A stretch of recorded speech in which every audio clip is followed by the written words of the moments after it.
Olá, Proalice, seja bem-vinda. Olá, boa noite, tudo bem? Boa noite, tudo bem? Eu sou Matheus, serei o moderador dessa sessão, dessa palestra da noite. Sinta-se à vontade, tá?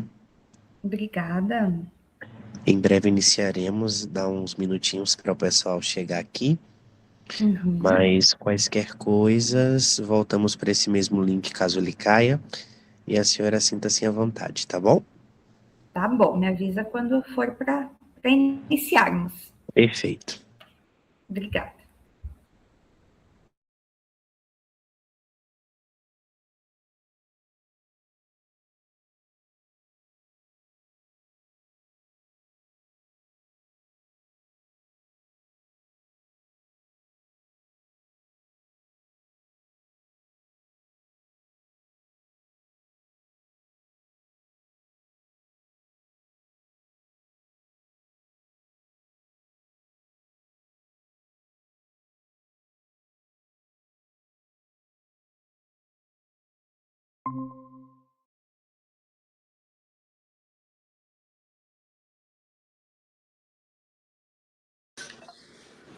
Tudo bem, Alice? Oi, Josi, tudo bem? Tudo. Como você está? Tudo certo, graças a Deus. Para quando é esse bebê? Olha, faltam umas 2 semanas. Se não nasceu hoje no curso, tá bom.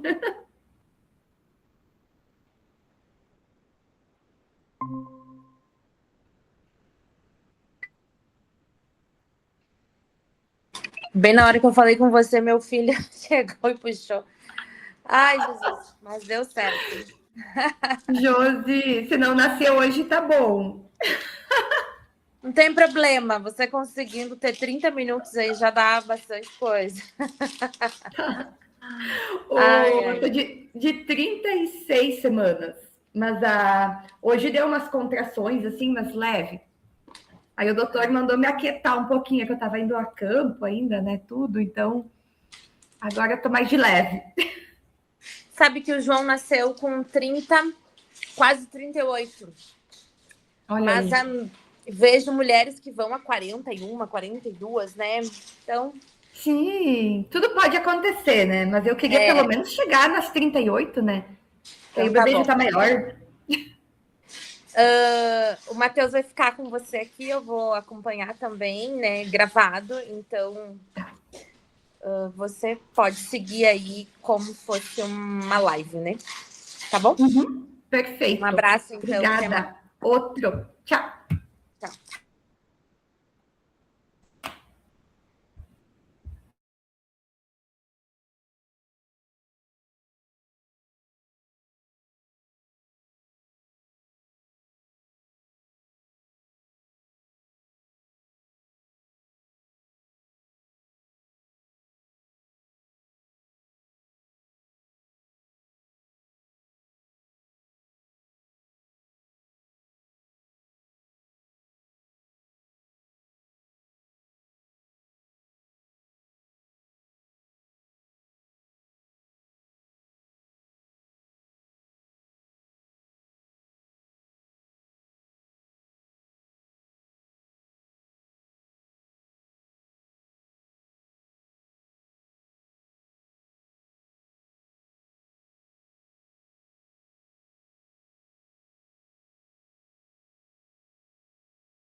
Antes de iniciarmos, queria fazer uma breve apresentação da honra que a gente tem de receber aqui a Alice.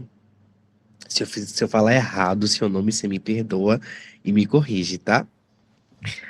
Alice Tranquilo. Augustineto Sagiorato. É isso, Isso, Alice? isso mesmo. Perfeito. Ela que é mestre em engenharia agronômica, diretora comercial de Chiru Genética. Agrogenética. Isso. Hoje ela vai ficar com a gente no mini curso Genética que gera resultado. Como nascem e como escolher as novas cultivares de trigo, né? E tricale e soja também. tá? Alice, seja muito bem-vinda, é uma honra recebê-la aqui no nosso ERCA, sinta-se à vontade na didática que te achar pertinente nesse mini curso, tá? O mini curso está sendo gravado, sinta-se à vontade. E as pessoas que não entrarem, eu creio que terão acesso sim a esse conteúdo, tá bom? Muito obrigada, Matheus. Eu vou compartilhar a tela. Tá. E aí vocês vão me falando se tá ok ou não. Peraí.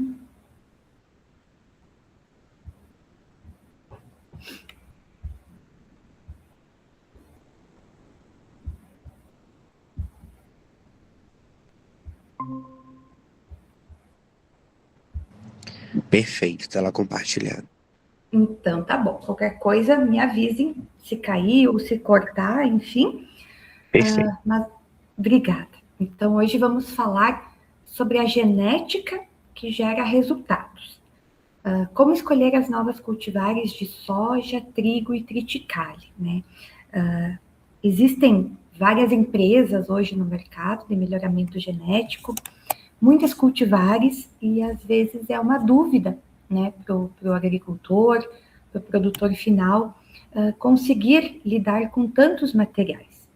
Então, a gente vai começar com uma breve história, né, do melhoramento genético, contando aí um pouquinho sobre cada cultivar, como foi a história no Brasil, passando por como é feita essas cultivares e chegando até o final, que é a questão da escolha correta para cada ambiente. Então, hoje, né, como o Matheus me apresentou, eu sou diretora comercial da Shiro Agrogenética, empresa de melhoramento genético de 4 anos, com sede em Sananduva, Rio Grande do Sul, mas atendemos todo o Brasil. E também, né, paralelamente a isso, eu sou professora do curso do agronegócio de 4 disciplinas, professora titular, e a minha trajetória foi de graduação em agronomia. Eu acabei fazendo uma especialização em proteção de plantas na Universidade Federal de Viçosa, um mestrado em genética na Universidade Federal de Lavras e atualmente concluí o MBA na Fundação Getúlio Vargas na parte de gestão comercial. A minha trajetória acadêmica sempre foi voltada à pesquisa. Eu fui estagiária da Embrapa durante a graduação por 4 anos e meio. Tive também o privilégio, né, de trabalhar na biotrigogenética, onde foi uma grande parte da minha formação, onde eu aprendi muito. Eu trabalhei por 5 anos e meio como supervisora de pesquisa e também fui consultora de vendas da Três Tentos. Então, tudo isso me ajudou muito no meu crescimento, tanto pessoal como profissional. E hoje, então, a gente vai falar um pouquinho, né, sobre essas 3 grandes culturas que são bem importantes, né? A soja e o trigo são, digamos que tem uma área bem maior de atuação, uma produtividade e uma extensão de território muito maior, e o triticale vem aí, nos últimos tempos, ganhando mercado, espaço no mercado também. Então, a soja, ela possui, né, o nome científico de Glycinimax. Ela foi trazida para o Brasil, né, a primeira vez que apareceu essa cultura foi em 1882, pelo Gustavo Dutra. Em 1914, começou-se os testes no Rio Grande do Sul, então começou a se testar, mas isso de cultivares vindas normalmente dos Estados Unidos ou de outras regiões. Na década de 60, no Brasil, é que foi iniciada a pesquisa juntamente com a Embrapa. E depois, nos anos 70 e 80, que teve essa expansão para o cerrado brasileiro. Já o trigo ele chegou no Brasil bem antes, lá em 1534, ainda por Martim Afonso de Souza, que trouxe ainda antigas capitanias de São Vicente. Então, o cultivo ele iniciou no sul, né, com imigrantes europeus, também de cultivares trazidas de outras regiões, e na década de 1930, então olha só quantos anos, né, ficou essas cultivares que não tinham melhoramento genético, é que começou-se a seleção e adaptação por institutos estaduais, pela Embrapa Trigo, pelo melhoramento genético. Então, olha quanto tempo ficou, né? Então, de 1534, foi lá em 1930 que começou-se a falar de melhoramento genético. A cultura do triticale é mais recente ainda. Então, na década de 1960, é que apareceu as primeiras sementes no Brasil. Alguma coisa vinda do CIMMYT, né, que é um grande centro de pesquisa do México, outras vindas da Alemanha e da Suíça. Então, os testes, eles começaram também no sul, né, do Brasil, e o melhoramento, praticamente dito, ele começou lá em 1970. Então, o triticale, diferente do trigo e da soja, ele é uma cultura que foi inventada pelo homem, ela foi criada, ela é um híbrido artificial, ou seja, ela não é uma planta que veio da natureza, ela teve um cruzamento artificial do trigo com o centeio. Então, a partir dessas duas culturas é que se deu origem ao triticale. Então, vamos agora detalhar um pouquinho mais sobre cada cultivar, sobre cada cultura, perdão. Começando pelo melhoramento genético da soja no Brasil. Então, lá em 1950, é que teve início os programas de melhoramento genético no Brasil. Então, começou-se a adaptar essas cultivares ao nosso clima, principalmente cultivares de origem americanas, que eram introduzidas no Brasil, para então testar como ela se adaptava aqui nas nossas regiões.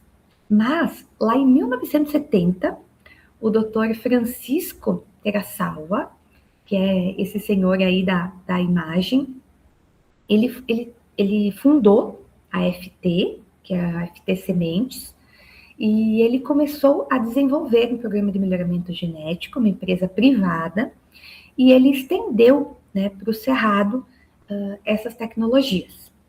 Então, a partir daí também teve a correção de solo, calcário, uso de fósforo, a correção do solo com calcário chamava-se na história de Operação Tatu, né? E também a inoculação de alguns bradyrhizóbio, ajudando, então, a soja a ter mais performance. Em 1990, então, houve uma consolidação muito grande desta cultura, pelo avanço do melhoramento genético, né? Houve um aumento muito expressivo da produtividade, uma adaptação a diferentes regiões do Brasil, né? Pelo fator de ter cultivares muito mais estáveis. E a partir da época aí, do ano de 2005, é que surgiram as grandes tecnologias, então a regulamentação dos transgênicos no Brasil. Então, a partir daí, começou a surgir resistências a herbicidas, resistência a insetos, marcadores moleculares, edições gênicas, até chegar nessas plantas, né, que temos hoje, de alta performance, com várias resistências ou melhoradas geneticamente. Então, aqui uma imagem do Dr. Francisco Terasalva, que foi o fundador da FT, né? Ele foi o grande responsável pela expansão da cultura da soja no Brasil. Foi ele que criou uma cultivar chamada cristalina, que viabilizou a produtividade, o cultivo da soja no Cerrado. Então, ele que foi o grande mentor aí e o pai praticamente da soja do Brasil.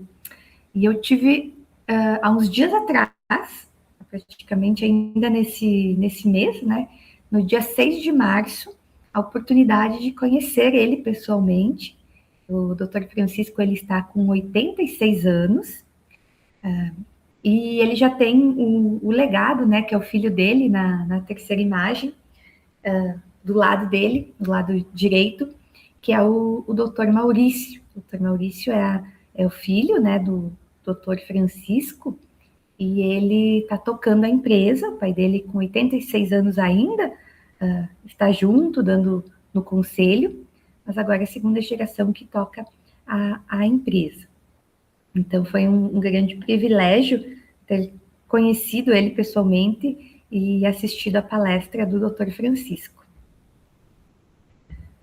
Aqui uma imagem que representa, né, todas as regiões sogícolas, o zoneamento que a gente fala.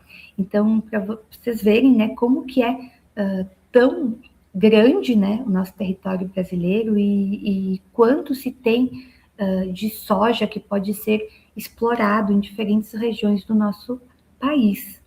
Então, o zoneamento, ele é feito de acordo com os pré-requisitos das cultivares. Por exemplo, no norte, as cultivares podem mudar o ciclo com a mesma cultivar pode mudar o ciclo de acordo com ser semeada aqui, por exemplo, no Rio Grande do Sul, ou lá em Tocantins.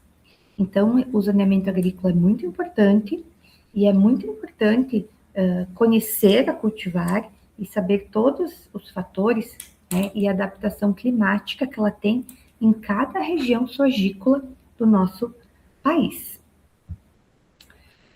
Também surgiram, né, como a gente viu aí no início dos slides, em 2005, a grande era da tecnologia. A questão da biotecnologia, dos marcadores moleculares, da edição gênica. Então, hoje existem ferramentas que facilitam o manejo. Por exemplo, a soja RR, né, que ainda ela já caiu a patente, então o produtor ele não precisa pagar o royalty para quem desenvolveu, né, essa resistência apenas para a obtentora. Então, são cultivares que têm o gene de resistência ao glifosato, então ajuda no manejo das plantas daninhas.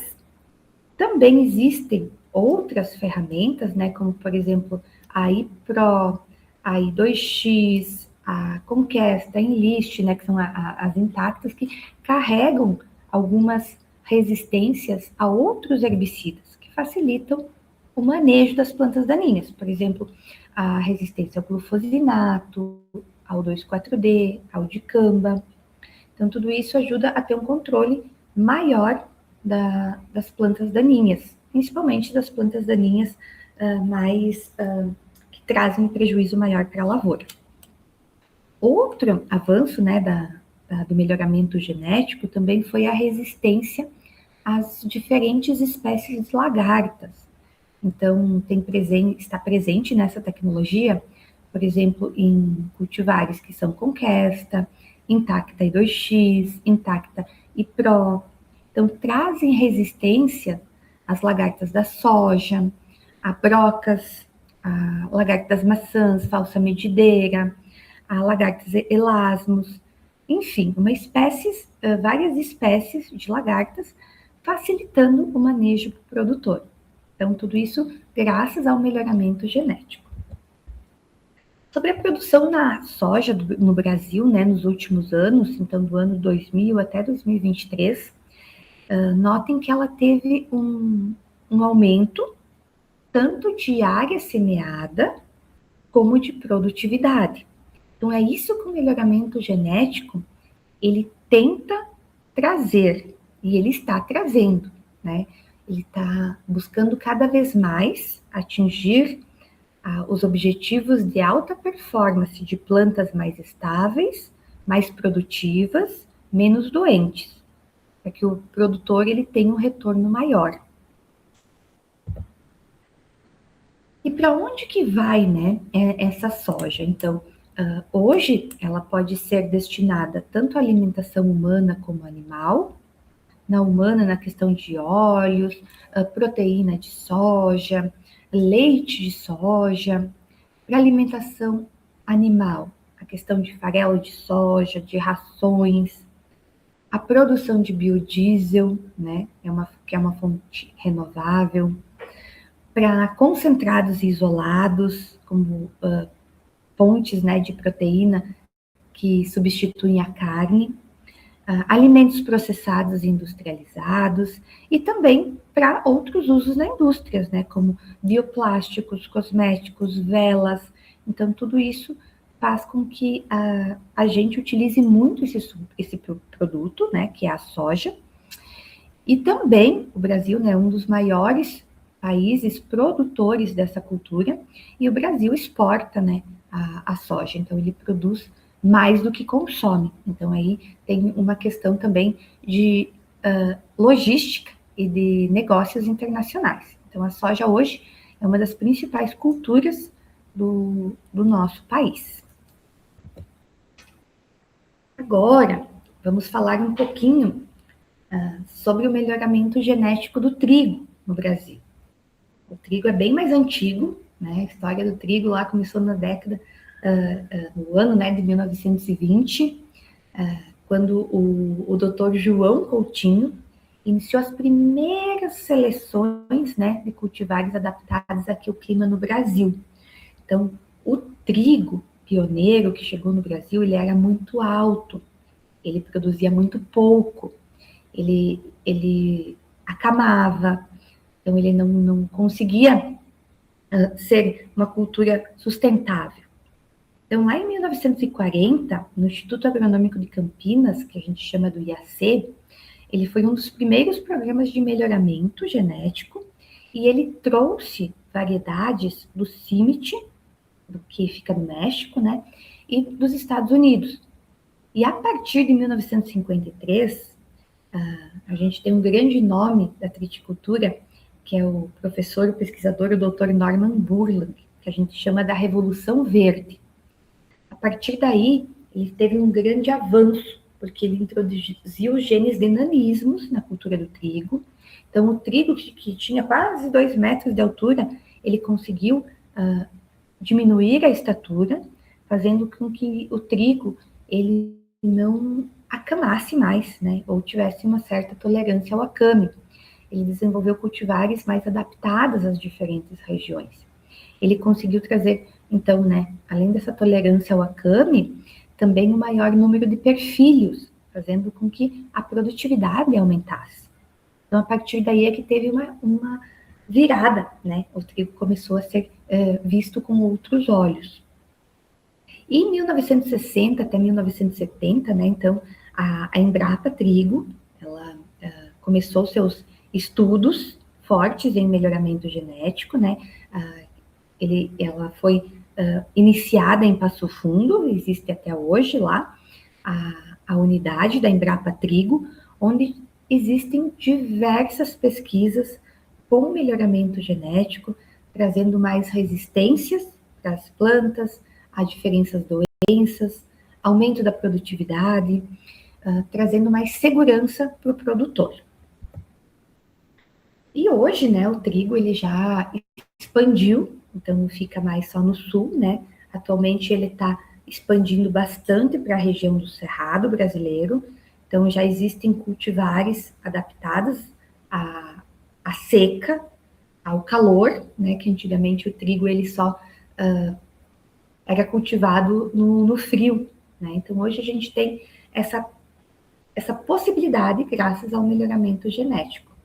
Então, essas no mapa, né, que vocês podem ver, são as diferentes regiões tritícolas. Então, vai desde aqui do sul do Rio Grande do Sul até a Bahia. Então, a gente fala que existem as regiões 1 do Rio Grande do Sul, que é a quente e fria, 1, 2 e 3 do Paraná, e a região 4, que é as regiões do Cerrado. O nosso país, ele ainda não é um país autossuficiente na cultura do trigo. Então, o Brasil, ele ainda ele tem que importar trigo para suprir a nossa demanda. Hoje, o Brasil produz anualmente cerca aí, né, de 6 milhões de toneladas. Porém, isso não é necessário. Então, a gente traz muito trigo da Argentina, né, devido à qualidade industrial. Este ano até não, a qualidade industrial da Argentina, né, não foi, muitas não passaram no teste, então a gente tem essa questão de faltar trigo no nosso país. Porém, a gente tem a questão econômica, que a questão econômica do trigo este ano está bem complicada. O produtor, ele está com medo de semear trigo devido ao mercado. A cultura do trigo é uma cultura de médio investimento, digamos assim. Então, devido aos problemas no Oriente, da guerra, os fertilizantes estão aumentando de valor e a indústria não está pagando um preço de acordo com o investimento. Então, provavelmente vai faltar ainda mais trigo no nosso país, né? Então, aqui também uma análise dos últimos anos, desde a década de 90 até o ano de safra de 22, 23, né? Para ver como a questão da produção, né, em milhões de toneladas, ela aumentou, a questão da produtividade, né, ela também teve um aumento, né, agora até na safra de 23, notem que ela caiu um pouco, que a gente teve um fenômeno bem rígido e bem difícil de manejar, que foi o calor extremo no Rio Grande do Sul, que desencadeou umas doenças de espigas, né, que é a brusone, que é uma doença muito comum no Cerrado, mas que fazia anos que a gente não enfrentava esse obstáculo, né. Então, olha aí na safra de 16, por exemplo, praticamente a gente colheu muito bem, e a área esse ano, né, então, como falei, ela tem essa perspectiva de diminuir ainda mais. O produtor, ele está com receio de semear e vai faltar trigo, vai faltar bastante trigo. Por quê? Porque o trigo é a base da nossa alimentação, né? Ele para alimentação humana, pães, massas, bolos, a farinha, né? Também ele é destinado à alimentação animal, como farelo de trigo, rações, para a indústria alimentícias, né? Produtos já processados, para a produção de etanol. Então, agora a gente está com a indústria, né, de etanol, e que vai ser a primeira do Brasil para a extração de glúten vital, que é a B8, que fica na nossa região, em Passo Fundo. E eles vão precisar, eles já estão comprando trigo, é para começar a funcionar este ano. Então, o meu recado aqui, né, para o produtor é que plantem trigo, porque vai ter demanda. É um ano difícil, mas pensem no cenário como um todo. O trigo, ele ajuda muito na rotação de cultura, ele ajuda a proteger o solo, ele não deixa vir plantas daninhas, né? Então, não sejam imediatistas, né? Pensem no geral, no ecossistema como um todo. E eu acredito sim que a situação do trigo vai melhorar, vai faltar, né? Então, quando falta o produto, a indústria paga mais. Também é utilizado, né, como amido, bioplástico, cosméticos. Então, é uma cultura muito importante para o nosso país. E outra, né, cultura que vem ganhando destaque nos últimos anos é o triticale. O triticale é uma cultura, né, mais nova, né, como a gente viu, ela é o cruzamento do trigo com o centeio, e praticamente o melhoramento genético dessa cultura, ela começou lá nos anos 80, na Embrapa Trigo. Então, teve alguns pesquisadores, né, que se dedicaram a essa cultura, e em 1990 já teve uma consolidação um pouco maior, né? Então começaram cruzamentos adaptados aqui da nossa região, porque antes era tudo importado, né? Eram linhagens vindas do CIMIT, de outros países, e então 10 anos depois já se teve os primeiros cruzamentos aqui no Brasil, e no ano de 2000 foi um marco, porque foi registrada a primeira cultivar desenvolvida aqui no Brasil. Então, desde o cruzamento artificial, foi selecionada, e teve, então, as primeiras lavouras dela, comercial, que foi o BRS Minuano, desenvolvido pela Embrapa.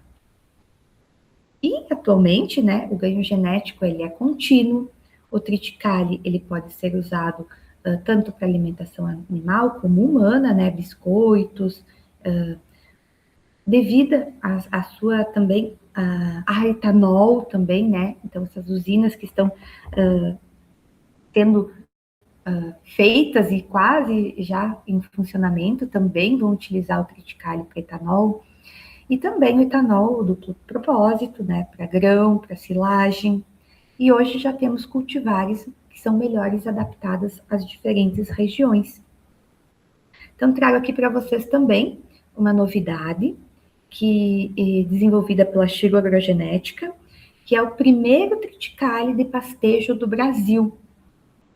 Então, essa tecnologia, ela está esse ano em multiplicação, ano que vem já vai estar disponível no mercado.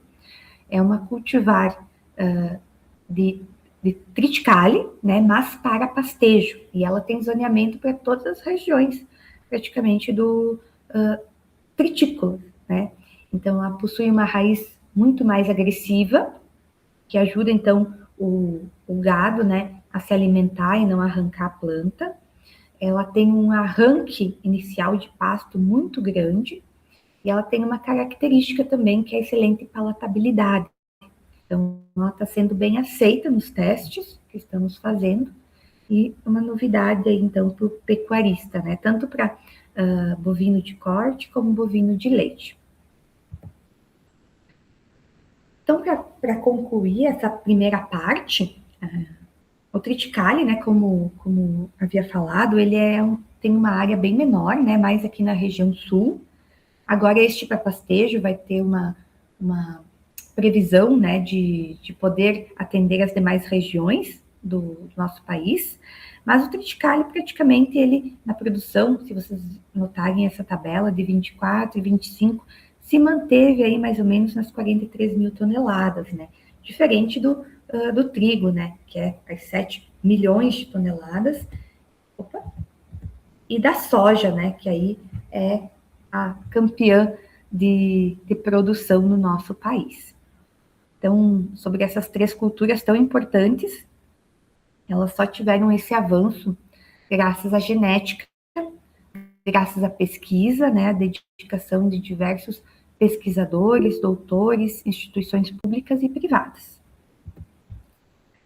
E a utilização do triticale, então, né, além da questão da ração para bovinos, suínos, aves, alimentação animal, né, que é uma fonte de energia porque é fibra, também é utilizada na nossa alimentação, como para massas, para biscoitos, mix, né, farinhas mistas com trigo, e essa excelente fonte de biocombustível renovável que está surgindo agora nessa questão do etanol. Bem, atualmente, no Brasil, existem mais de 14 programas de melhoramento genético. Empresas privadas e empresas públicas trabalhando e desenvolvendo soja, trigo e triticale. A Chigo Agrogenética, ela foi fundada há 4 anos e ela trabalha com essas três culturas. Então, eu trouxe para vocês como são criadas as novas cultivares de soja, trigo e triticale na Chiru, para a gente entender um pouquinho. Eu trouxe um exemplo, que é como são feitos esses cruzamentos, né? Como que começa? Para a gente entender. Então, essas culturas que são tão importantes. Como que a gente faz? Eu vou tentar rodar o videozinho aqui, e se não passar o áudio, vocês me avisam.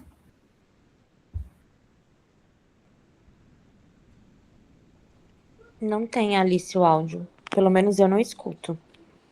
Não? Não, né, Matheus? Eu não escuto. Vou tentar de novo. Se vocês não escutarem, eu vou falando. Peraí.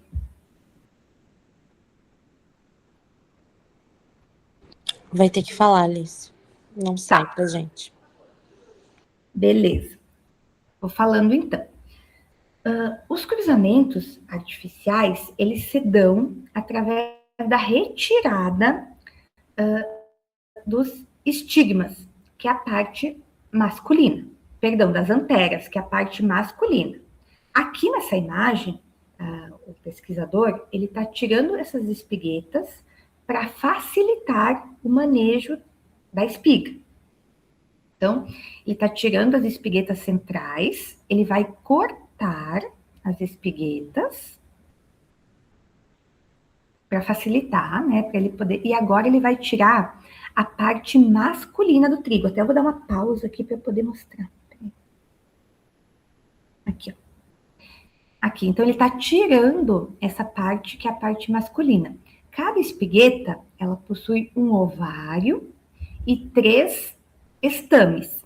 Então ele vai retirar os estames para deixar apenas o ovário, como se fosse uma castração, tá? Ele vai deixar a espiga, né, que é a espiga do trigo, ela tem os 2 sexos, né? Ela se autofecunda, ela é feminina e masculina. Então, ele vai tirar a parte masculina. Ela vai deixar ela apenas feminina, apenas com os ovários. Vou continuar aqui.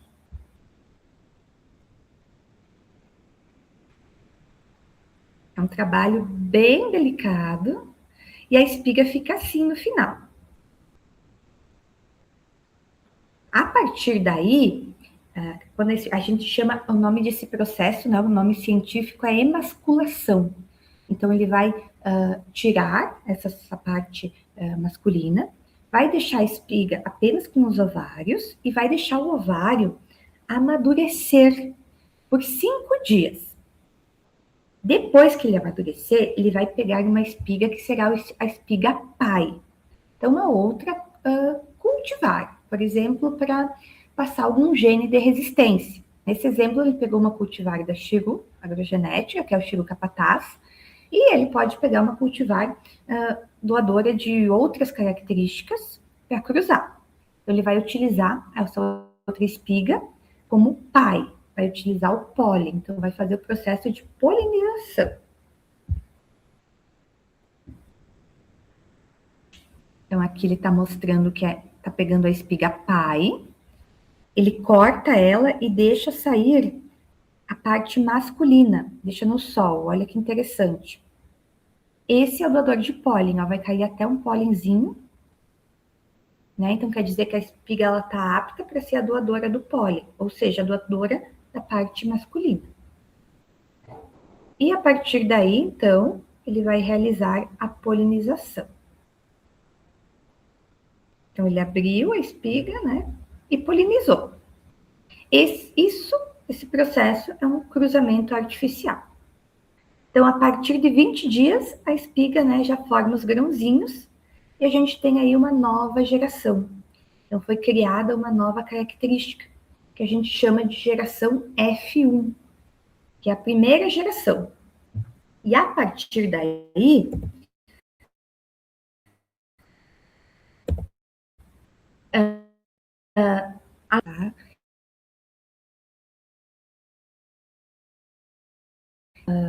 pega esses grãozinhos, né, colhe e planta a campo para selecionar as características desejadas.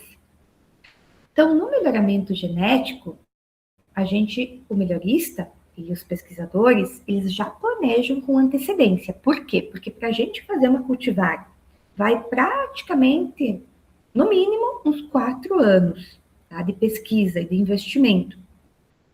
Trabalhando aí com a questão da genotipagem, da seleção. Então, o melhorista ele tem que praticamente prever o futuro, porque quando ele faz esse cruzamento que vocês acabaram de ver, ele vai lançar lá para o agricultor dali uns 5 anos. Então, ele tem que prever que daqui 5 anos o agricultor e como vai estar o mercado. Então, o melhoramento genético do trigo, por exemplo, ele tem que ser pensado em trigos branqueadores, sem aristas, o trigo se vai ser feito para o etanol, para o glúten vital, se ele vai ser dedicado para panificação ou não. Então, tem diversos programas do melhoramento genético que trabalham para cultivares específicas. O triticale também. Então, a gente pode deixar ele com ou sem arista,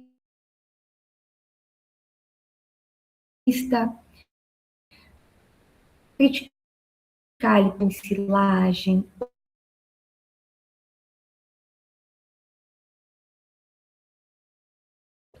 uma soja talvez com alto teor de óleo, uma soja para consumo humano, uma soja derivada para alimentação animal.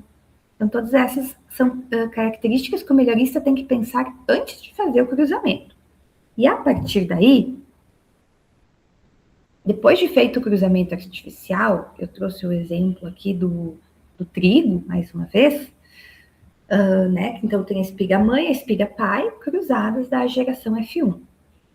Ela passa por vários processos no campo de seleção. Então, no campo, é selecionada a resistência às principais doenças de cada cultura, é selecionada como ela se comporta com diferentes químicos, por exemplo, herbicidas, é selecionada a questão do tipo agronômico, do porte, da questão de acame ou não, e principalmente da produtividade. Então, cultivares que não passarem por este processo ou por essa identificação, né, essa característica necessária, elas são eliminadas do programa de melhoramento. Aquelas que são selecionadas para continuarem, elas vão para um ensaio, que se chama ensaio de valor de cultivo e uso, e esse ensaio, ele mede a questão do rendimento de grãos. A partir daí, é registrada no Ministério, né? Ela tem que ser superior à testemunha. E aí pode-se, então, registrar, né? Então, a partir daí que a obtentora realiza a produção da semente genética, que é feito um hogging, que é a retirada de plantas que não têm um padrão uniforme, e a partir daí sim vai para a multiplicação.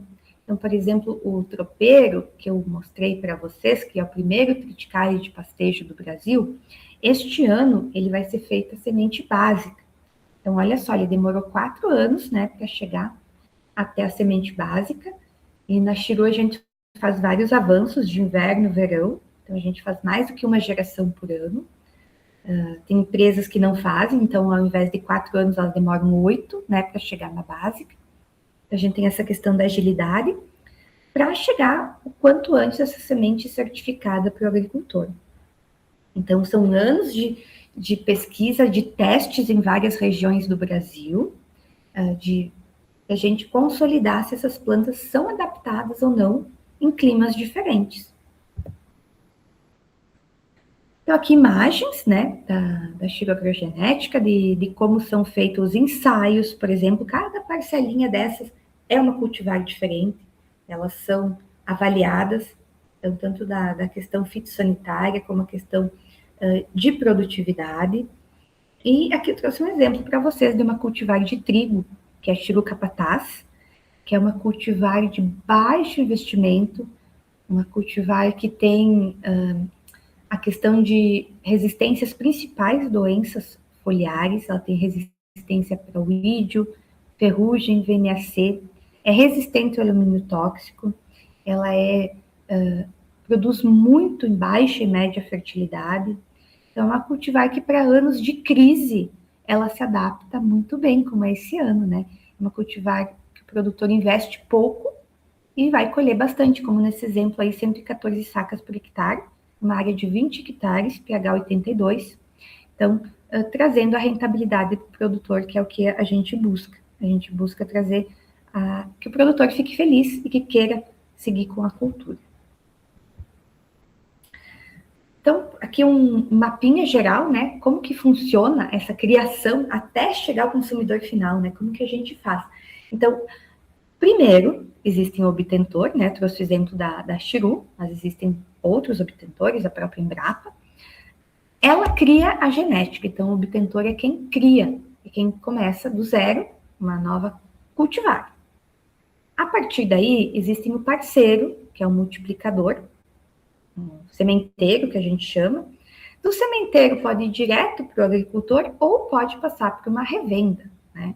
Então, por exemplo, a revenda compra do multiplicador, passa para o agricultor leva até a indústria, e a indústria, então, ela vai para o consumidor final, seja ele alimentação humana, alimentação animal ou outros derivados, tá? Essa é a cadeia produtiva dessas 3 principais culturas que a gente está vendo hoje, soja, trigo e triticale. Também gostaria de falar sobre a importância de utilizar a semente certificada. A semente certificada, ela é de extrema importância porque é a base do negócio. O que é uma semente certificada? É uma semente que ela tem origem, ela passou por diversos testes, por diversas avaliações, ela passou por testes de qualidade, ela está tendo um certificado da germinação, do vigor dela, ela passou por todas essas etapas, né, que eu mostrei para vocês. Então, ela tem um selo de garantia de que vai plantar e de que ela vai performar no campo. Uma semente não certificada, que a gente chama, pode ser uma semente salva ou uma semente pirata, que aí já é um problema bem sério, ela não passa por esses testes de qualidade, de vigor, de germinação, não tem essa certificação. Por isso ela é mais barata. Mas, se o produtor utilizar essa semente, ele pode estar levando para dentro da lavoura dele problemas de plantas daninhas, de insetos, de vírus, de doenças, sem falar na perda do vigor. Então, é como a gente comprar um carro, por exemplo. Tenho 2 carros, do mesmo ano, tudo igual. Só que um é metade do preço. Mas aí ele vai ter que fazer o motor, vai ter que arrumar a lataria. Então, tu já começa errado. E quando a gente começa errado, o principal negócio, que é a lavoura, é a semente, é o vigor do embrião. Então, não tem como economizar na semente. Essa é a mensagem que eu gostaria de trazer hoje também. Se precisar economizar, economize em outras coisas, mas não na genética.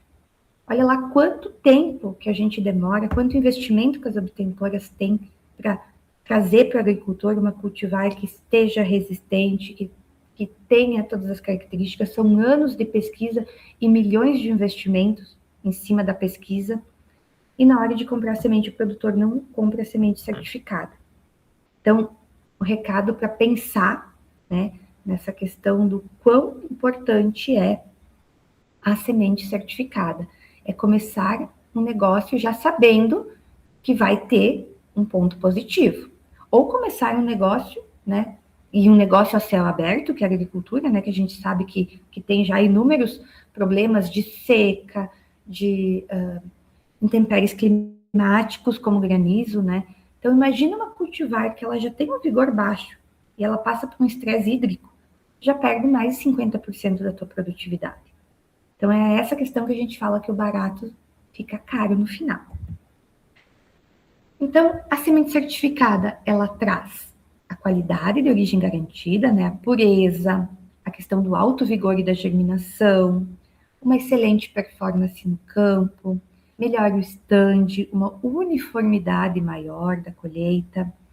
Ela não traz o risco de pragas, de insetos e principalmente de plantas daninhas, né, que pode aí te trazer um problema muito sério e que vai agravar e te fazer gastar muito mais. E principalmente, né, a questão da produtividade, que é a estabilidade produtiva. E, então, né, uma planta segura, com previsibilidade, com resultado, tem que ser oriunda de uma semente certificada, independente da cultura que seja. Né? Os riscos, mais uma vez ressaltando, da semente salva. Problemas fitossanitários, então tu pode estar trazendo dentro da tua lavoura um vírus que você não tinha, uma contaminação, né, por plantas daninhas, um baixo vigor, uma emergência totalmente irregular, já sai com uma perda de produtividade muito grande, pode ter uma mistura genética, ou seja, tem mais do que uma uma cultivar, né? Pode ter aí uma deleção, que a gente chama genética, tendo uma perda de produtividade, e sem falar do risco legal, né? Que de acordo com a lei das sementes, né, das cultivares protegidas, o agricultor pode receber uma multa. E está também, né, em votação, acredito que esse ano vai sair, que a utilização, né, a venda de sementes não certificadas vai ser considerado um crime. Então, muita atenção nessa questão de semente salva, mas de semente salva vendida. Tá? Então, semente certificada, a gente fala que é um investimento e não um custo. Se precisar optar por reduzir algum gasto, que seja outro manejo, mas não a semente, que é a principal ferramenta da lavoura. E chegando já mais para o final agora, né, deste mini curso, diante de tanta tecnologia, né, de tantas cultivares, como que a gente vai escolher novas cultivares, então, de soja, trigo e triticário? Por exemplo, vai o agrônomo lá na fazenda e ele vai dizer, temos 15 opções, né? O produtor, às vezes, fica na dúvida de qual escolher, né? Então, como que a gente precisa seguir essas etapas? Os principais critérios, né? A gente viu que o Brasil é uma extensão muito grande e, às vezes, uma cultivar, se não for posicionada e adequada com o seu ambiente, uma baita cultivar, ela pode ir mal naquele ambiente devido à falta de informação no manejo. Então, cada cultivar é única, tem suas características, seu DNA próprio, e é preciso que seja orientado, né? A gente fala que é uma venda consultiva. Por quê? Porque o agricultor, ele precisa da informação, né?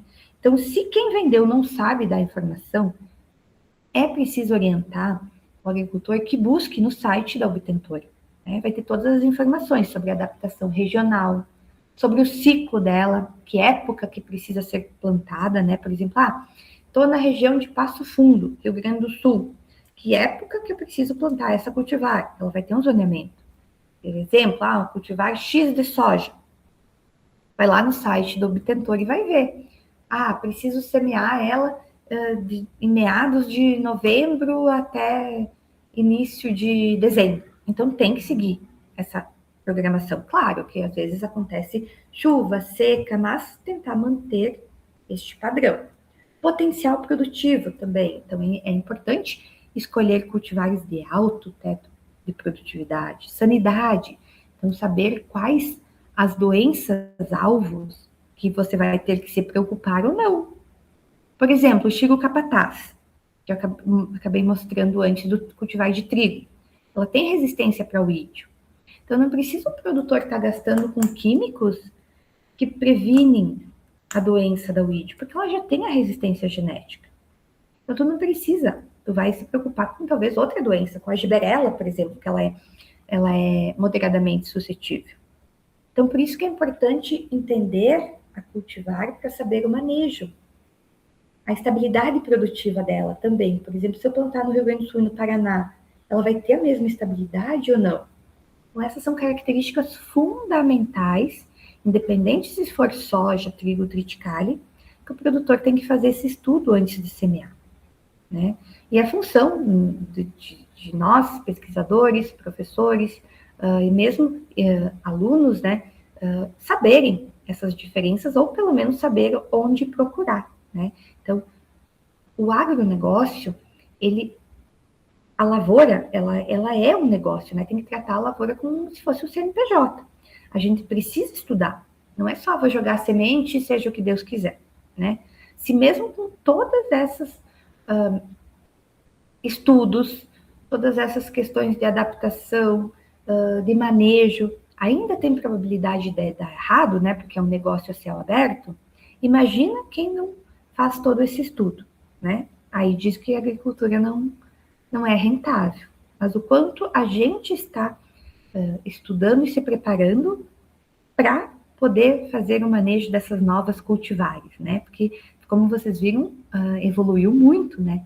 Nos últimos 10, 20 anos. Então, a gente tem que estudar para conseguir acompanhar. Então, né, como havia falado, as obtentoras, elas disponibilizam um conjunto com diversas informações técnicas, incluindo as regiões de adaptações, que são os zoneamentos, o ciclo, histórico de desempenho produtivo, porque se essa cultivar ela está no mercado, é porque ela passou por testes rigorosos, por testes de pesquisas, o Ministério aprovou. Então, ela não é uma cultivar ruim. Ela só precisa ser adequada com a região que ela está e saber o manejo. Então, agora eu vou mostrar para vocês um exemplo, né, de como procurar essas informações no site das obtentoras. Eu vou sair desta e vou compartilhar outra tela.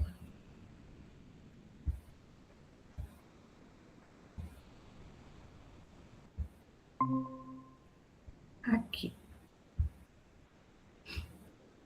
Por exemplo, o site da Chiru, né? Então, existem outras obtentoras e também pode ser pesquisado nos sites de acordo com a cultivar. Mas então, se vocês virem, sempre, qualquer site vai ter sobre as cultivares. Então, vai clicar em cultivares, por exemplo. Tá indo.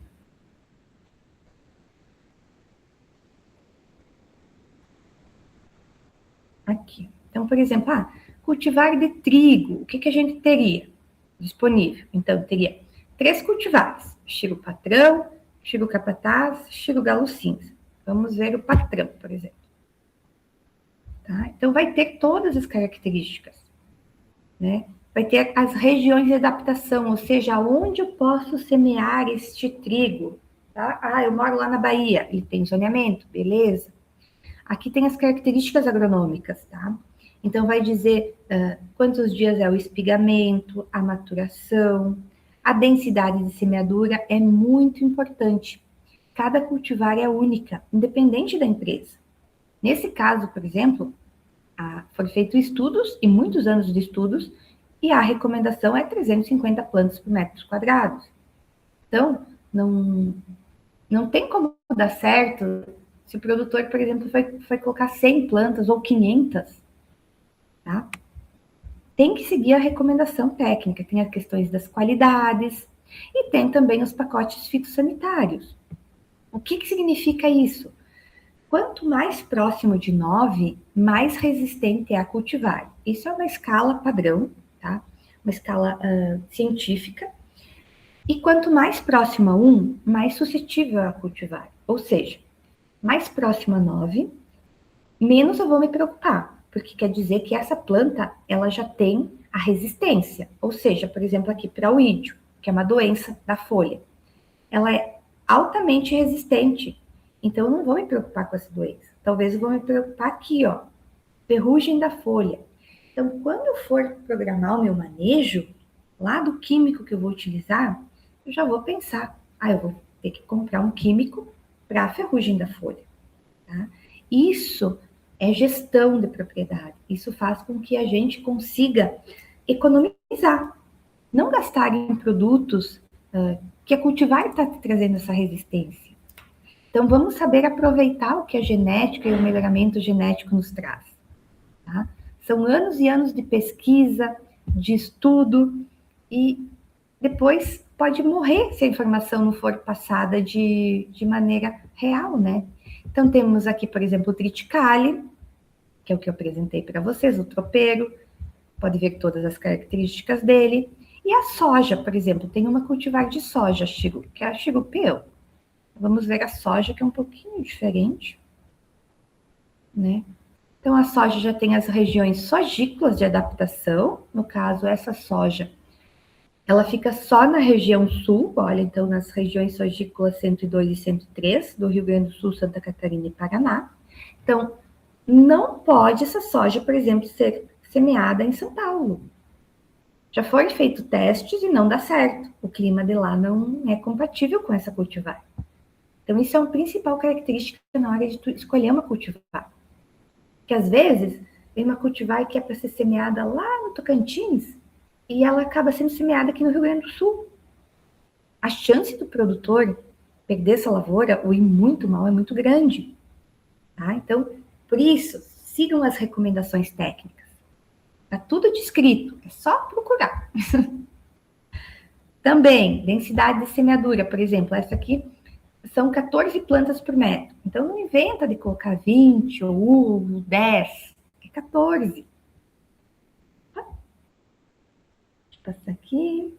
Também tem a questão das doenças, olha. Então, quanto mais perto de 9, mais resistente ela é. Então, vejam que essa cultivar, a Xirupeum, ela tem excelências de várias resistências muito boas. Por exemplo, cancro da haste, né? Aqui a questão da pústula bacteriana. Por exemplo, se eu precisar me preocupar com alguma doença, o que vai ser? Vai ser a ferrugem, né? Então, vou atentar-me a essa doença.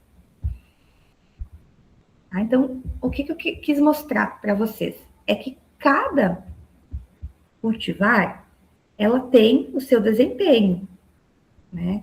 Então, ela precisa ser estudada e ser encaminhada corretamente. Deixa eu só voltar para a apresentação. Só um instante, que agora eu fechei. Aqui.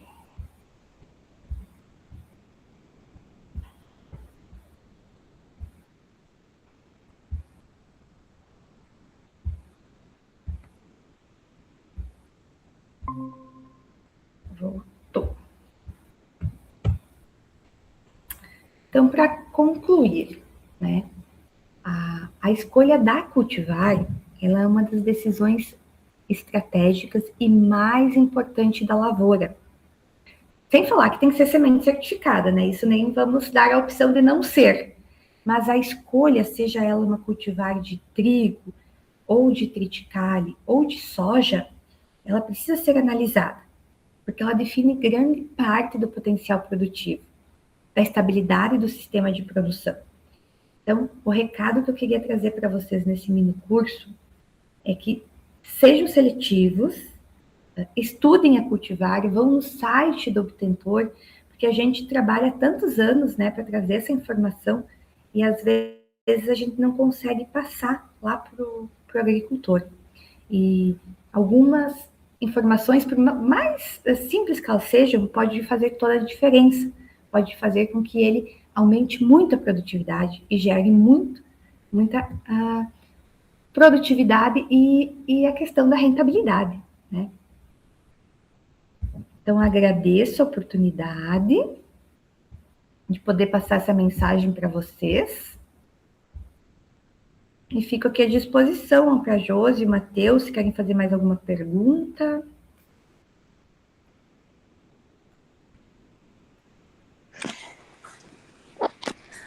Então, Alice, acho que o Matheus daqui a pouco faz um encerramento. Obrigada, Alice, pela tua fala. Eu que agradeço a oportunidade. Não é minha área específica, mas é a área que a gente convive desde criança, né? Eu que sou da região sul, vivi muito isso e vejo muita família, né, vivendo, enfrentando aí o clima, enfrentando todos os desafios da agricultura, mas fico feliz também de ver gente nova, né, como você, trabalhando e buscando, né, esse melhoramento e buscando essa continuidade também das cultivares, e a gente fica muito feliz de ver. A gente se conheceu bem no início, né, Alice? E aí Sim, mas no início da minha graduação. E aí ver toda a trajetória também é muito bacana, né, de traçar esses caminhos, né? Mas de você também ter voltado para tua terra, né? Muito importante. A gente sente se acolhido e parece que a gente trabalha por um propósito, né? Para tentar trazer para as pessoas que a gente conhece uma oportunidade melhor. Então, isso agrega muito e nos dá força, né? Para seguir e continuar. Por mais que a situação do agro não está fácil, mas não podemos desistir. Não dá para desistir, né? Mas é interessante, é muito, muito interessante de ver a atuação de vocês e ver a agricultura tão forte também, né? Obrigada, é uma honra ter você com a gente. Fico feliz de ter revisto você. Quando vier para minha terra, venha me visitar. Pode ser que tu venha, Com né? certeza.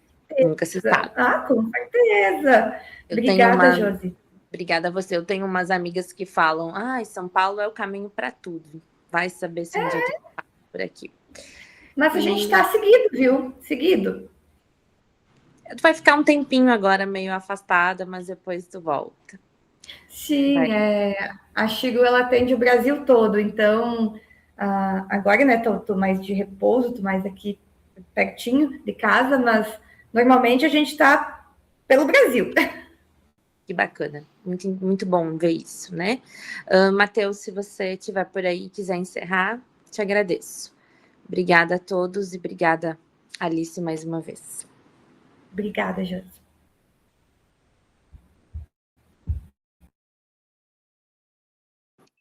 Acho que deve ter dado uma falha, alguma coisa. Mas é isso, então, Alice. Obrigada. Amanhã a gente tem uma palestra, né, sobre o uso, né, da... Agora o Paulo entrou, mas tudo bem. Tem sobre o uso amanhã do... Eu não me lembro se é do caprino, mas é o uso... Tem que olhar ali sobre... dos dejetos, né, dos animais para adubação, para todo esse reaproveitamento, né, que a gente tem muitas, né, da pecuária se aliando ao vamos dizer assim, às cultivares para fazer esses adubos naturais, né? Então a gente tem isso amanhã de manhã, tá bom? Quem puder participar para o encerramento amanhã com a palestra lá com a Laís, tá bom? Obrigada a todos, obrigada Alice, obrigada ao evento e até amanhã. Até amanhã. Boa noite. Boa noite. Boa noite.